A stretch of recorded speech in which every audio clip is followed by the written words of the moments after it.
हर हर महादेव दोस्तों। कहते हैं श्रावण मास में यदि भगवान शंकर पर बेलपत्र अर्पित कर दिए जाएं तो आपका भाग्य जाग उठता है। आपके घर में धन धान्य की कोई कमी नहीं रहती। साक्षात भगवान शंकर का और माता पार्वती सहित आपके घर में वास करने लगते हैं। तो आइए जानते हैं कि आखिर भगवान शंकर पर ये बेलपत्र क्यों चढ़ाया जाता है, इसके पीछे का रहस्य क्या है और ये बेलपत्र आखिर उत्पन्न कैसे हुआ इस सृष्टि में। तो चलिए जानते हैं।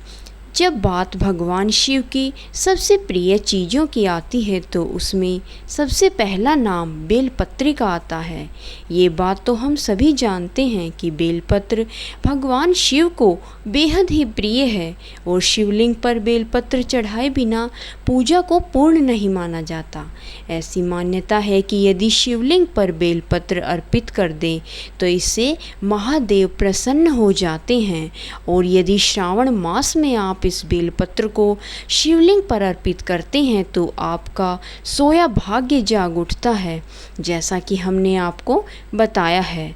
तो इस श्रावण मास में आप बिल्कुल भी मत चूकिएगा इन बेलपत्र को शिवलिंग पर चढ़ाने से। लेकिन शिवजी को ये बेलपत्र आखिर इतना प्रसन्न क्यों हैं, क्यों शिवजी बेलपत्र चढ़ाने से इतने प्रसन्न हो जाते हैं, उस व्यक्ति पर ऐसी कृपा करते हैं कि उसकी सारी मनोकामनाओं को पूर्ण कर देते हैं।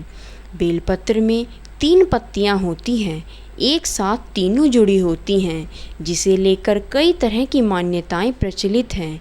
इन 3 पत्तियों को कहीं त्रिदेव ब्रह्मा, विष्णु और शिव, तो कहीं तीनों गुणों अर्थात सतोगुण, रजोगुण और तमोगुण, तो कहीं 3 आदि ध्वनियों जिनकी सम्मिलित गूंज से ओम बनता है, इसका प्रतीक माना जाता है। वहीं बेलपत्र के इन 3 पत्तियों को महादेव की 3 आँखें या उनके त्रिशूल का भी प्रतीक माना जाता है। कहते हैं कि जब समुद्र मंथन के बाद विष निकला तो भगवान शिव ने ही पूरी सृष्टि को बचाने के लिए इस विष को अपने कंठ में धारण कर लिया था। पूरी सृष्टि में केवल भगवान शंकर ही थे जिन्होंने इस संसार को बचाने के लिए अपने कंठ में विष को धारण कर लिया। इसलिए उन्हें विष के प्रभाव के कारण उनका कंठ नीला हो गया और उनका पूरा शरीर अत्यंत गर्म हो गया, जिसकी वजह से आसपास का वातावरण भी गर्म होने लगा। क्योंकि बेलपत्र विष के प्रभाव को कम करता है, इसलिए सभी देवी देवताओं ने बेलपत्र शिवजी को खिलाना शुरू कर दिया। तब बेलपत्र के साथ साथ शिवजी को शीतलता रखने के लिए उन पर जल भी अर्पण करने लग गए। बेलपत्र और जल के प्रभाव से ही भोलेनाथ अर्थात शंकर जी के शरीर में उत्पन्न गर्मी धीरे धीरे शांत होने लगी और तभी से शिवजी पर जल और बेलपत्र चढ़ाने की प्रथा चल पड़ी। वहीं पर आप जानते हैं तो एक अन्य कथा भी आती है। एक बार एक भील नाम का डाकू था।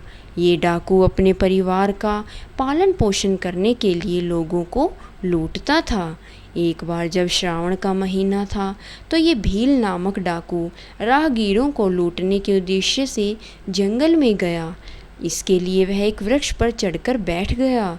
देखते ही देखते पूरा एक दिन और पूरी रात बीत गई, पर उसे कोई शिकार नहीं मिला। जिस पेड़ पर डाकू चढ़कर छिपा था वह बेलों का पेड़ था। रात दिन पूरी बीत जाने के कारण वो परेशान हो गया। बेल के पत्ते तोड़कर नीचे फेंकने लगा। उसी पेड़ के नीचे एक शिवलिंग स्थापित था। भील जो पत्ते तोड़कर नीचे फेंक रहा था वो शिवलिंग पर गिर रहे थे। क्या आप जानते हैं, इस बात से वो भील बिल्कुल अनजान था। भील द्वारा लगातार फेंके जा रहे बेल के पत्ते शिवलिंग पर गिरने से भगवान शंकर ही प्रसन्न हो गए और अचानक उस डाकू के सामने प्रकट हो गए। भगवान शिव ने उस भील डाकू से कहा, वरदान मांगो, और भील का उद्धार किया। बस उसी दिन से ही भगवान शिव को ये बेलपत्र चढ़ाने का महत्व और अधिक बढ़ गया।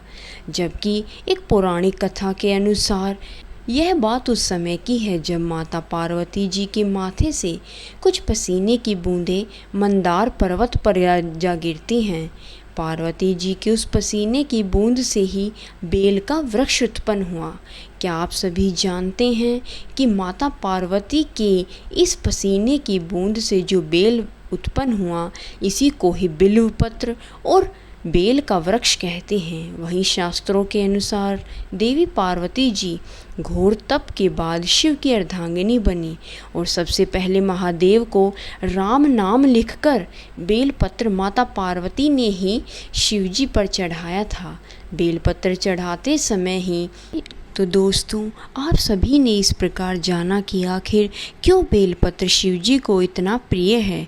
शिवजी को बेलपत्र चढ़ाने से वो प्रसन्न होकर आपके प्रत्येक मनोकामना को पूरा करते हैं और आपने जो भी मन चाहा आपको आशीर्वाद मिलता है।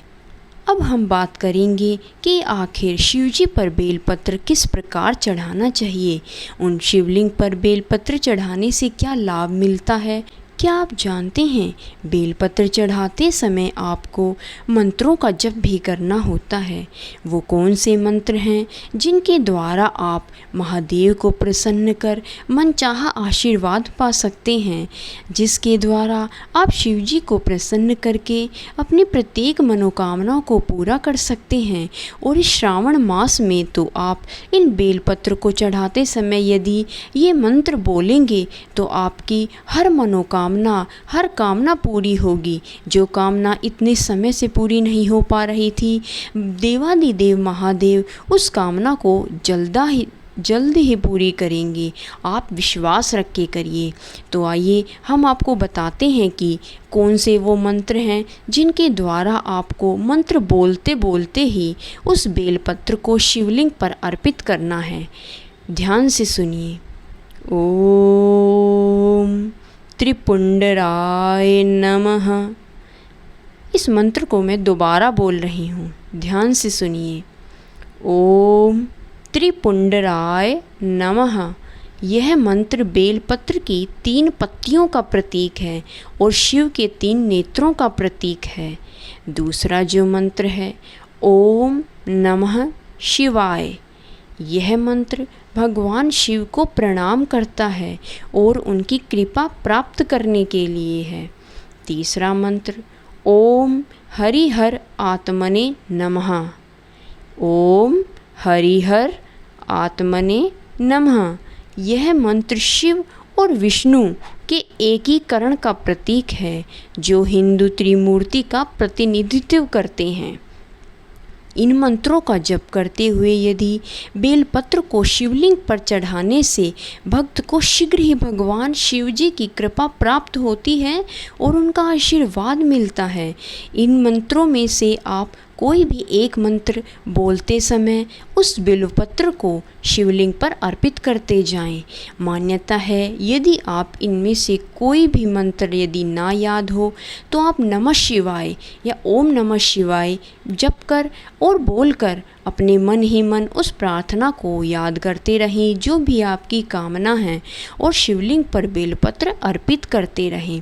ध्यान रहे जितने भी पुरुष हैं वो ओम नमः शिवाय का ही उच्चारण करेंगे और जो भी माताएं बहनें हैं वो केवल नमः शिवाय का ही मंत्र जाप करते हुए शिवलिंग पर बेलपत्र अर्पित करेंगी। तो अब हम बात करते हैं कि शिवलिंग पर बेलपत्र चढ़ाने से कौन कौन से लाभ मिलते हैं। शिव जी को बेलपत्र प्रिय होने के कारण उन्हें बेलपत्र चढ़ाने से कई लाभ मिलते हैं। शिव जी को बेलपत्र चढ़ाने से दैनिक जीवन की प्रत्येक समस्याओं के साथ साथ आपके स्वास्थ्य संबंधी सारी बीमारियां भी दूर होती हैं। बेलपत्र चढ़ाने से आपके घर की दरिद्रता दूर होती है, आपके घर में धन धान्य में वृद्धि होती है, जो सालों से बंद कारोबार आपका पड़ा था वो चलने लगता है। महिलाओं को संतान प्राप्ति का लाभ मिलता है क्योंकि इससे महादेव प्रसन्न होकर आपको संतान सुख देते हैं। शरीर की रोग प्रतिरोधक क्षमता बढ़ती है, आपको सर्दी खांसी जैसी प्रत्येक समस्याएं दूर होती हैं। और इसके अलावा यदि आपको बीपी, ब्लड प्रेशर, शुगर, इसकी या कोई मधुमेह की कोई बीमारी है वो भी जड़ से समाप्त हो जाती है। यहाँ तक कि बिल्वपत्र अर्पित करने से इस श्रावण मास में और महादेव को प्रसन्न करने से, केवल 1 लोटा जल चढ़ाने से ही यदि श्रावण आप इस उपाय को कर लेते हैं तो आपके महामारी, जो कैंसर नामक भयंकर महामारी से भी महादेव आपको रोग मुक्त कर देते हैं।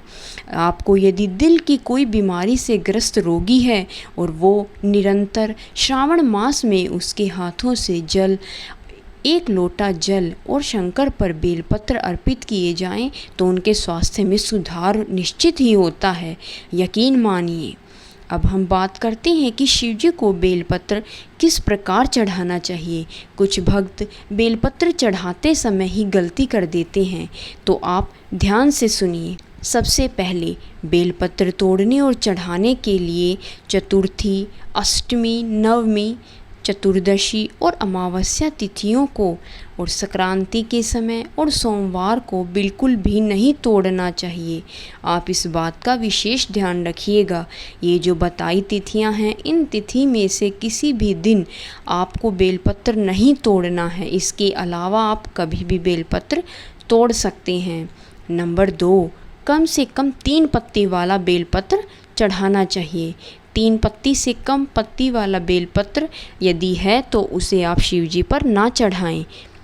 नंबर 3, ध्यान रखिएगा कि बेलपत्र कहीं से भी कटा फटा या दाग उस पर नहीं होना चाहिए। ऐसा शिवजी को बिल्कुल भी प्रिय नहीं है यह, क्योंकि आप जानते हैं कि शिवजी पर कभी भी खंडित चीज़ नहीं चढ़ाई जाती। नंबर 4, बेलपत्र को अपनी अनामिका, अंगूठे और मध्यमा उंगली की मदद से ही चढ़ाना चाहिए। नंबर 5, बेलपत्र चढ़ाने के साथ साथ शिवलिंग पर जल की धार अवश्य होनी चाहिए। बेलपत्र चढ़ाते समय नमः शिवाय मंत्र का जप करना चाहिए, जैसा कि अभी हमने आपको बताया था। नंबर 6, यदि पर्याप्त मात्रा में नया बेलपत्र नहीं मिल पा रहा है तो पहले से ही जो शिवलिंग पर बेलपत्र चढ़ा हुआ है उसे स्वच्छ जल से धोकर फिर से चढ़ा सकते हैं और बाबा महादेव से प्रार्थना कर सकते हैं कि यदि आप किसी लायक नहीं हैं तो आप उस चढ़े हुए बेलपत्र को अपने सच्चे हृदय से धोकर और उस सच्चे हृदय से कामना करते हुए यदि चढ़ाएंगे तो आपका वो बेलपत्र भी बाबा भोलेनाथ स्वीकार कर लेंगे। बेलपत्र के पत्ते पर धारियाँ होती हैं। ऐसे बेलपत्र को शिवजी पर चढ़ाने के योग्य नहीं माना जाता। इस बात का विशेष ध्यान रखिएगा।